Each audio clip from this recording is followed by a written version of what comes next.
संघ में नियम दिया था कि 10,000 नाम सब लोग जप करेंगे। 10,000 नाम तुम्हें बहुत लगता है? 10,000 नाम, हजार हजार हजार हजार हजार हजार हजार चलते फिरते उठते। तो एक माता जी आके बोली, हम तो बड़ी सेवा है हमारे पास, हम तो 10,000 कैसे जप पाएंगे नाम? 10,000 नाम की वाला आप बात करते हो? 10,000 बहुत होता है क्या? अरे 10,000 तो ऐसे चलते फिरते हो जाता है। ऐसे काउंटर आप ले हो तो आप अपनी सर्विस को जा रहे हो, जाते समय आते समय खाली समय 10,000 नाम। 10,000 नाम यदि आप रोज जपोगे तो आपको खुद चमत्कार समझ में आने लगेगा कि आपका जीवन किधर जा रहा है।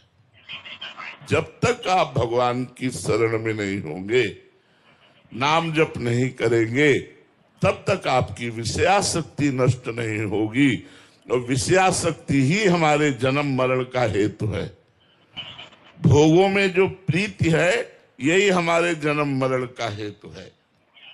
तो विषयान विषवत त्यज, शास्त्र कहता है विष के समान विषयों का त्याग कर दो। ये भजन से होता है।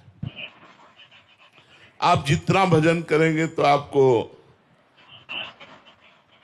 ये संसार झूठा सा लगने लगेगा। आप देखो, भजन करके देखो, ये रुपया पैसा भोग सामग्री नाना प्रकार की पद प्रतिष्ठा ये सब अच्छी नहीं लगेगी, क्योंकि झूठी है।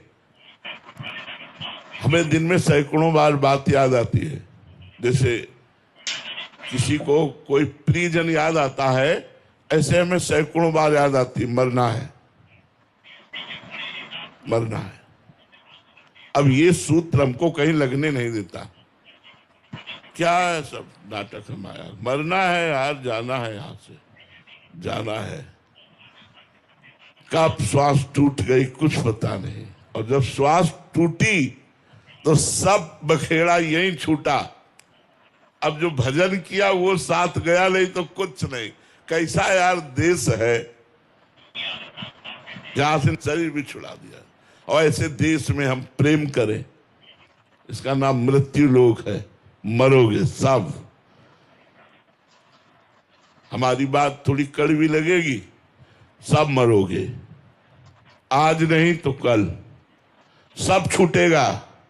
आज नहीं तो कल होश में हो जाओ, गंदे आचरण छोड़ दो और भगवान का भजन करते हुए तुम्हें जो सांसारिक काम मिला है वो ठीक से ईमानदारी से करो और उसे भगवान को समर्पित कर दो। कृष्णार्पणमस्तु, तुम्हारा जीवन सफल हो जाएगा। ये बहुत बड़ी भूल है जो हम मनुष्य जीवन में शराब पीते हैं, मांस खाते हैं, गंदे आचरण करते हैं, मनमानी झूठ बोलते हैं, बेईमानी करते हैं, दूसरे की हिंसा करते हैं। बहुत बहुत भूल, बहुत बड़ी भूल करते हैं। अब लो निशानी, अब ना नशे हो। आज तक किया, अब जीवन में नहीं करेंगे। जैसे सोने के घड़े में जहर भरा हो तो क्या आप उसे पान करेंगे क्या?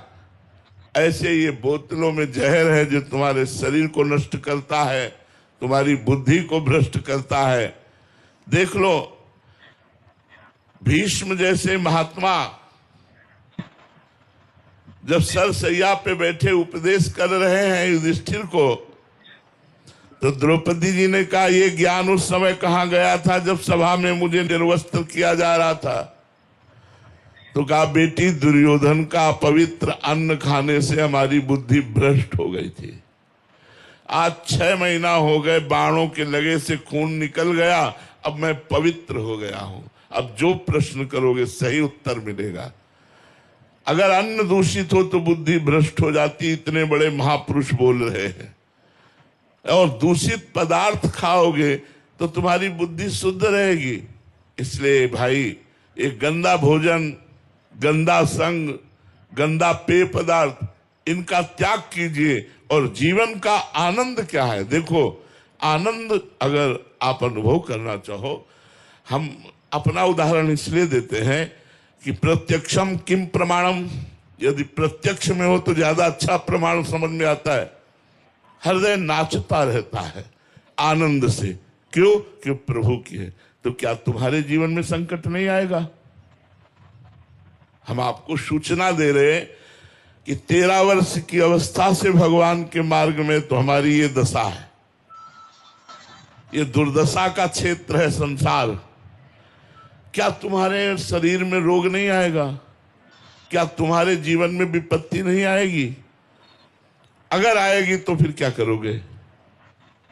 न भगवान का आश्रय है, न भजन बल है, फिर क्या करोगे? फिर तो त्राहिमाम मच जाएगा, हाय हाय मच जाएगा। अभी सुना कि कैंसर है तो बस वही दिमाग पे छा जाएगा, अब तो मर